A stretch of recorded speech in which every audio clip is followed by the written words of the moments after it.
Good morning, everyone. Today is March 30th, and I cannot wait for this month to be over. So let's turn three of our calendar cards because it's March 30th. So we have to turn Saturday, Sunday, and then Monday. Let's take a look at our pattern. We should be getting pretty good at this by now. It goes 30 minutes, hour. 30 minutes, hour. So it just went from 4 to 4:30. There's 30 minutes. Then to 5, 30 minutes. So we are due for 1 hour. That means it's going to be 6 o'clock. It's going to be a green clock. It's going to be an analog clock. You may wonder, Mr. K, can you see through the cards? No, I can study a pattern. Boom. All right, it's 6 o'clock. Now we go back to 30 minutes.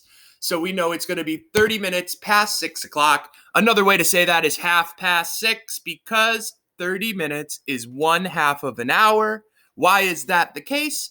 Well, 60 minutes are in 1 hour, and 1/2 of 60 is 30 because 30 plus 30 equals 60. So 30 minutes is 1/2 of an hour. So this will say 6:30, and it should be analog. It should be brown because it goes 4 analog, 1 digital. 4 analog, 1 digital. Ready? Brown. Boom. I got it. Now, 30 minutes, another 30 minutes, but this time it will be a different type of clock. It will not be analog. It will be digital because we just had our 4 analog clocks. So now, 1, 2, 3, 4, it's going to go to digital. And it should say 7 o'clock.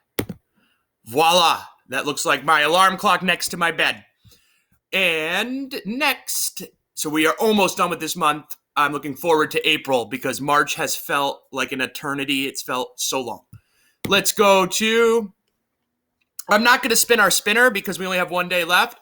But today on IXL, you're going to be counting pennies, dimes, and nickels. So for example, let's count how many cents are in this top box here.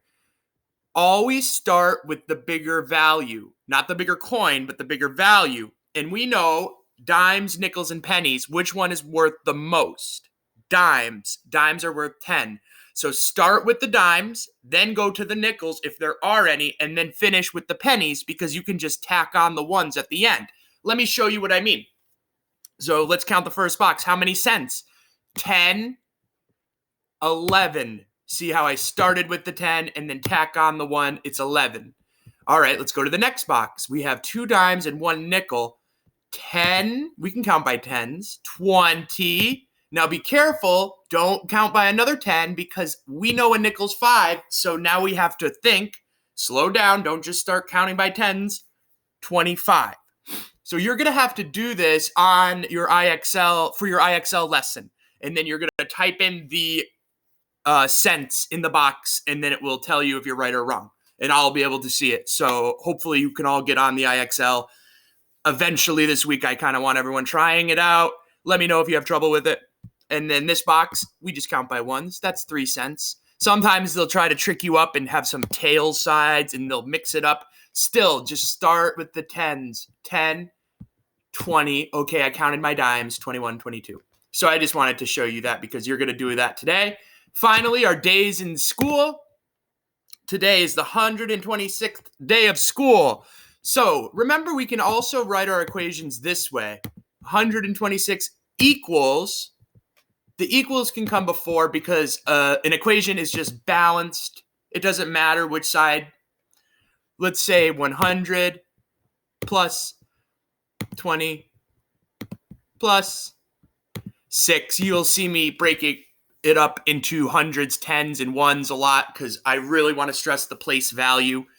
Remember, when you're doing an addition equation, you can swap the numbers around any way you want. You could have 100 in this hand and 26 in this hand, and it's 126. Or you could say 26 plus 100.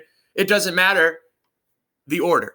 And we know that's one of our properties of addition. So tune in tomorrow for another number corner and watch the other videos too.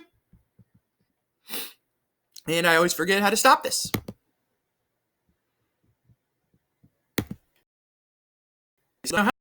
What am I doing? Stop.